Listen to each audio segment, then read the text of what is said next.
People never change, or at least that's how the old adage goes, which is funny considering that life itself is reliant on change. Cells divide, grass grows, rain pours, flowers bloom, and the world keeps spinning. And maybe that's nothing, or maybe it's evidence that we too hold the potential for change, just not without consequence. A lesson the chefs of FX's The Bear had to learn the hard way, stepping right out the pot and into the deep fryer. Because in The Bear, change isn't a clean-cut process of projection charts to maximize task efficiency. It's pure chaos, loud, sharp, messy, with stains that don't come out easy, if at all.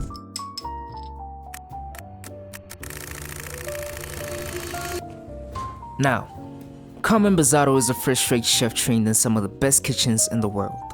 But after his brother Mikey's suicide, he returns home to Chicago to take over his dysfunctional sandwich shop, determined to bring it to the level of fine dining he's accustomed to, with discipline, order, and consistency. Why am I using a toothbrush, chef? It's about consistency and being consistent. You can't operate at a higher level without consistency. But what he sees as structure, unfortunately, only comes across as control to a staff that's only ever known chaos. Which they're not wrong to think. Even with good intentions, Carmy's guilt for not being there for his brother pushes him into an obsession where fixing the restaurant becomes synonymous with fixing the past. And armed with the confidence of his culinary skills, he almost pulls it off. Up until the cracks start to show and it all comes crumbling down. Guys, I can't do this! Stop! I can't do this! Because structure alone can't fix what's broken. It's only in the wreckage Carmy realizes how misguided his endeavor has become, that the change he seeks is not in tightly gripping the reins, but in letting go. And I know that's terrible advice for a business hundreds of thousands of dollars in debt, but it's a step forward. With the $500,000 infusion from Uncle Jimmy comes a chance to start afresh and build something new on the ashes of the beef, which although far from perfect, definitely possible. And therein the chefs find themselves in the chrysalis stage, that fragile space in between who they were and who they are trying to become. But again, change in the Bay isn't a clean-cut process. Between unclogging toilets, ordering forks, chasing a Michelin star, and turning a profit, all within 18 months before potentially losing the place for good, they also need to cook, and cook at the level of a world-class restaurant. These deli chefs who barely know their fettuccine from their proper deli. But the clock keeps ticking, so they have no choice but to turn up the heat.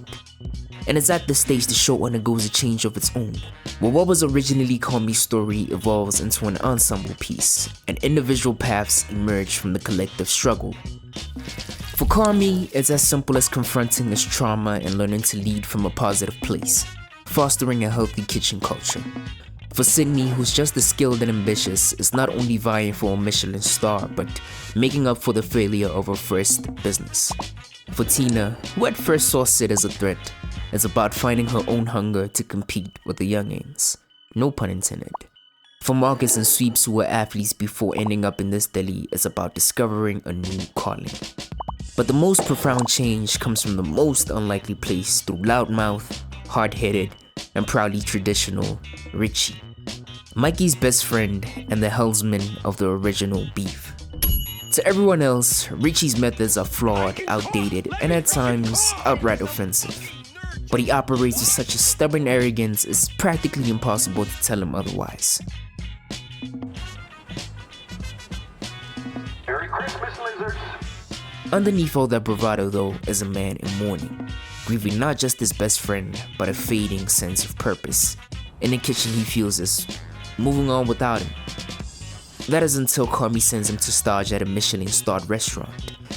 At first, he sees it as a punishment, and is defensive and reluctant to learn. In classic Richie fashion, of course.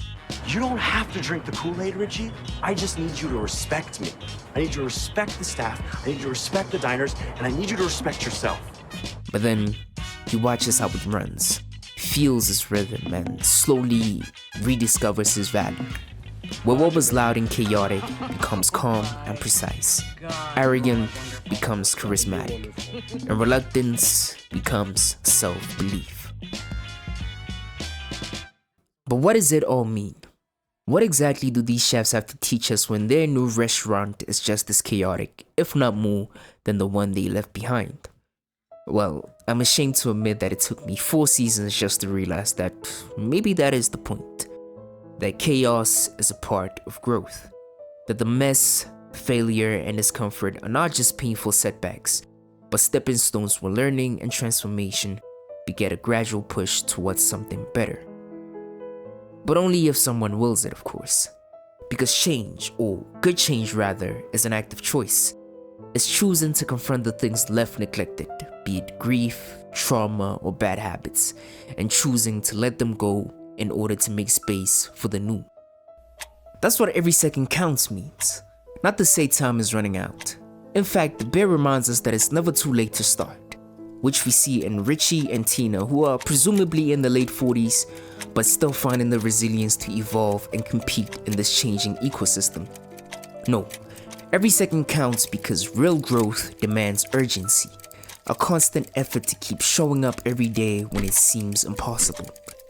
And as hard as that may be, one thing that makes it a little more worthwhile is doing it with others. Because even though growth is personal, it is rarely solitary. We see it in Carmy, who first leaned on the comfort of strangers in AA meetings to help him learn to trust the people around him. In Sydney, whose father quietly believes in her even when she doesn't. And in Richie, whose evolution didn't just come from staging at a world-class restaurant, but from someone believing in him and holding him to a standard he himself didn't know he could reach. We even see it in the rest of the crew and how they fight and forgive, teach and learn from each other, and hold each other accountable on both their personal and collective journeys towards growth, as chefs and as people. And obviously, there's still more to learn from the characters, themes, and quiet moments in between. Because at the end of the day, we're not so different from these chefs. We're all just trying to navigate the chaos of this messy and disorganized kitchen we call life.